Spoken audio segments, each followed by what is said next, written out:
Hi, I'm Dr. Christopher Cortman, and now for the Mental Health Minute. I need to explain this concept to you. So I have this patient, and she's been married for more than 50 some odd years when her husband's health just deteriorates, and he's not doing well. And she holds on to nurturing him and caring for him as long as she possibly can.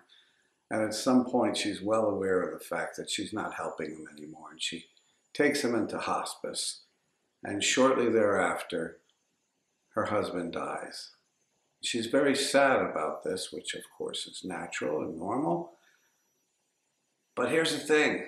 A year and a half goes by, 2 years, and instead of having more of a sense of peace about his death and the beauty of their 50 years together, she is stuck on a perception that I caused his death.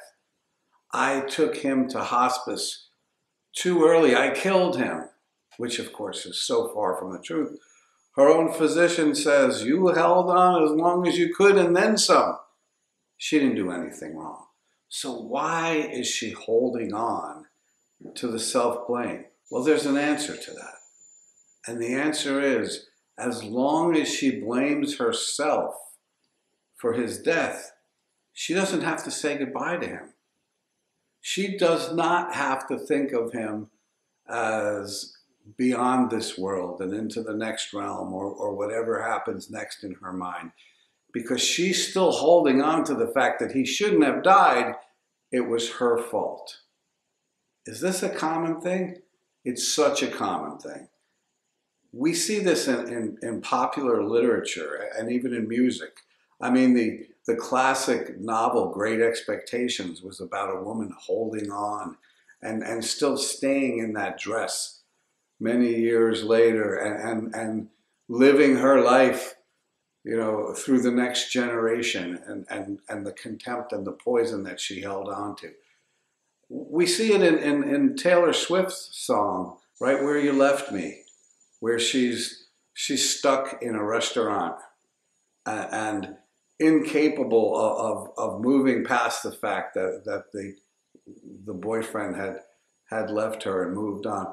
As long as I can hold on to something that didn't go well, I don't have to grieve what's coming next. I've seen patients do this with the death of a young person in the hospital. What exactly didn't the doctors do right? What were the mistakes? If we can just protest that the death never should have happened, then I don't have to say goodbye to my child. I want you to think about this. All behavior is purposeful. And even holding on to things that are gone is a way of protecting myself from A, having to say goodbye to something or someone, and B, taking on the responsibility of moving on with my life.